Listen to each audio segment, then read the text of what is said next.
Assalamualaikum warahmatullahi wabarakatuh.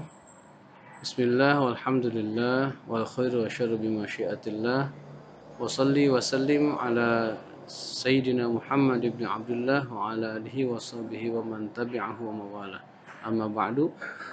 Pada kesempatan ini kita akan mempelajari Al-Quran surat Al-Hujurat ayat 13, surat ke-49 di Al-Quran. Mari kita sama-sama simak dan sama-sama pelajari, semoga bermanfaat. Seperti biasa, saya akan membacakan secara sempurna dan nanti akan kita bantu bagi siapa saja yang masih kesulitan dalam membaca Al-Quran. A'udzu billahi minasy syaithanir rajim. Bismillahirrahmanirrahim. Ya ayyuhan nasu inna khalaqnakum min dzakarin wa untha wa ja'alnakum syu'uban wa qabaila lita'arafu. Inna akramakum indallahi atqakum. Innallaha alimun khabir. Shadaqallahul azim. Baik, itu kurang lebih bacaannya seperti itu. Sekali lagi, bagi siapa saja yang belum memahami, mari kita coba bahas ya. Pertama, kita coba pisah-pisah ya, per kata atau per kalimat. Bismillahirrahmanirrahim. Ya ayyuhan nasu inna khalaqnakum min dzakarin wa untha wa ja'alnakum syu'uban wa qabaila lita'arafu. Inna akramakum indallahi atqakum. Innallaha alimun khabir. Itu step pertama. Step kedua kita lebih banyak lagi. Bismillahirrahmanirrahim. Ya ayyuhan nasu inna khalaqnakum min dzakarin wa untha wa ja'alnakum syu'uban wa qabaila lita'arafu. Inna akramakum indallahi atqakum. Innallaha alimun khabir. Itu step kedua.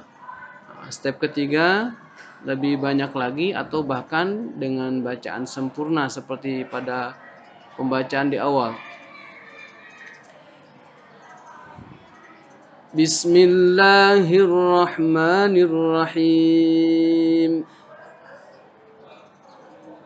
Ya ayyuhan nasu inna khalaqnakum min dzakarin wa untha wa ja'alnakum syu'uban wa qabaila lita'arafu. Inna akramakum indallahi atqakum. Innallaha alimun khabir.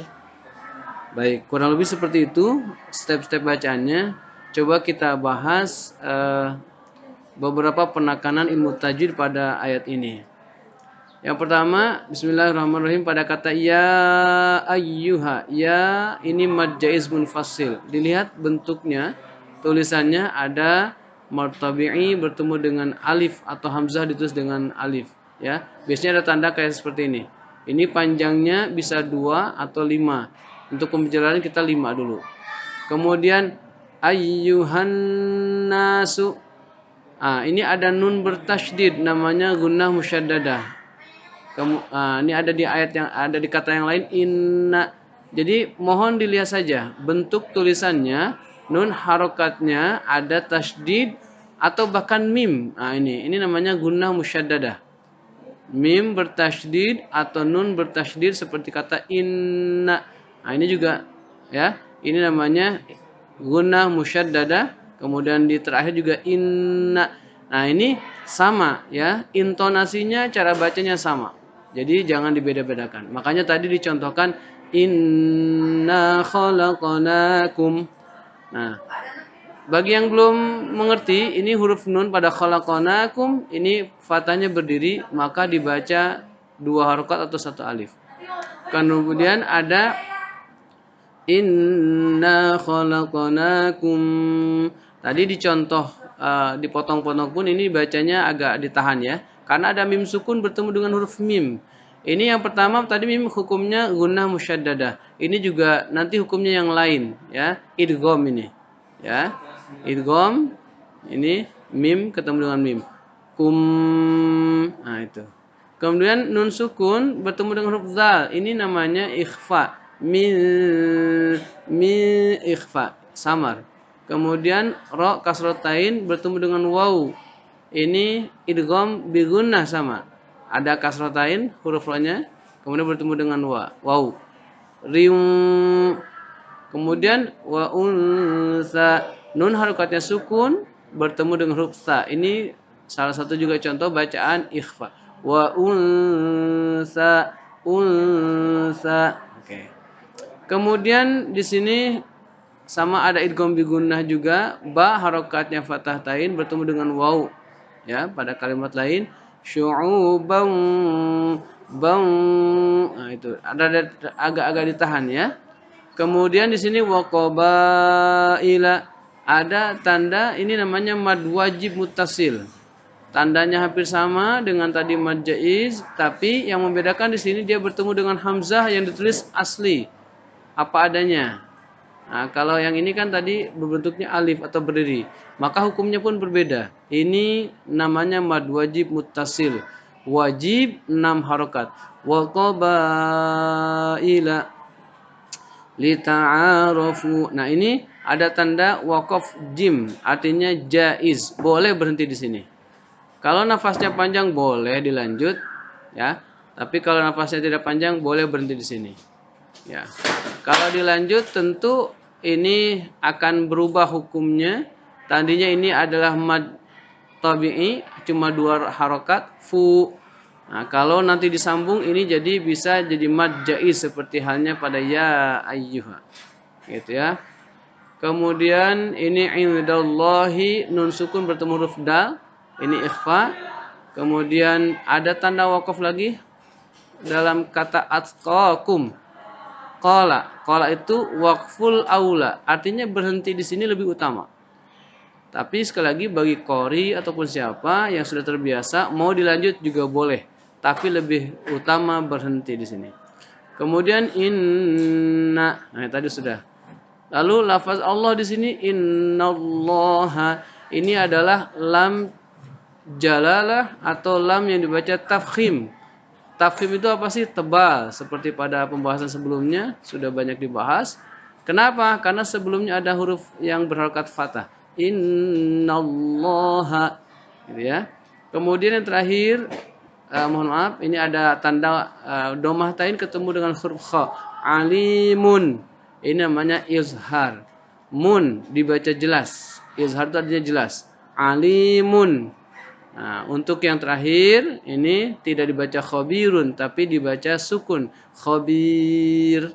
Dan seperti yang sudah disampaikan, ini adalah contoh dua tanda ya, dua hukum di sini tajwid, bisa dibaca dua atau satu alif jadi mad tabi'i, bisa jadi mad arid li sukun jadi 6. Khabir, alimun khabir. Nah, itu berarti mad tabi'i hanya dua saja. Tapi kalau panjang alimun khabir, itu berarti dibaca mad arid li sukun atau 6 harokat. Itu kurang lebih.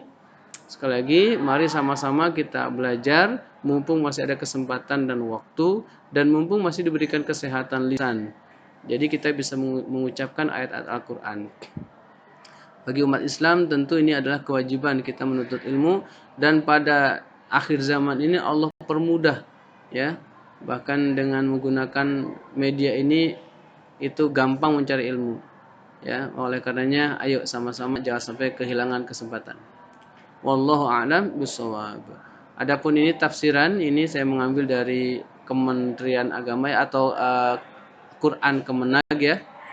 Wahai manusia, sesungguhnya kami telah menciptakan kamu dari seorang laki-laki dan perempuan. Kemudian kami menjadikan kamu berbangsa-bangsa dan bersuku-suku agar kamu saling mengenal. Sesungguhnya yang paling mulia di antara kamu di sisi Allah adalah orang yang paling bertakwa. Sesungguhnya Allah Maha mengetahui lagi Maha teliti. Luar biasa ini ayat ya. Ini benar-benar sesuai dengan kondisi kita. Kita diciptakan dari dua jenis, laki-laki dan perempuan. Jadi tidak ada yang setengah-setengah. Kalaupun ada fenomena orang yang dilahirkan dalam kondisi khunsa, khunsa itu banci, bencong, itu nanti di akhir hayatnya dia akan aktif salah satunya. Apakah dia laki-laki, maka dihukum jadi laki-laki, ataukah jadi perempuan, maka dia dihukumi perempuan. Jadi sampai meninggal tidak ada yang dalam kondisi setengah-setengah. Gitu ya. Yang kemudian Allah menjadikan kita berbangsa-bangsa dan bersuku-suku agar saling mengenal. Ada suku Sunda, suku Jawa, suku Batak, bahkan suku Arab, suku Eropa dan seterusnya ya, untuk saling mengenal. Dan ini bukan jadi kebanggaan saja, tapi Allah lanjutkan pada kalimat berikutnya, sesungguhnya yang paling mulia di antara kamu di sisi Allah adalah orang yang paling bertakwa. Dimanapun siapapun selagi dia bertakwa, maka dia adalah orang yang paling mulia.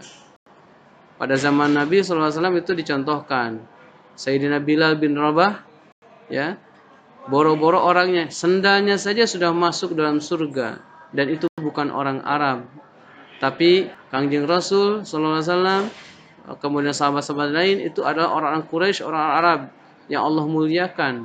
Itu nasabnya sampai hari kiamat terjaga ya, nasab Nabi Muhammad SAW yang kita kenal dengan para habaib atau syarifah ya. Jadi sekali lagi, yang paling bertakwa kepada Allah dialah orang yang paling mulia. Dan Allah, sesungguhnya Allah Maha mengetahui lagi Maha teliti. Wallahu a'lam bishawab. Sekian, mudah-mudahan bermanfaat. Mohon maaf atas segala kekurangan. Billahi taufiq wal hidayah. Wassalamualaikum warahmatullahi wabarakatuh. Maulaya salli wa sallim daiman abada ala habibika khairil khalqi kullihim ya Rabbi bil Mustafa balligh maqasidana waghfir lana ma marda ya wasi'al karami. Wassalamualaikum warahmatullahi wabarakatuh.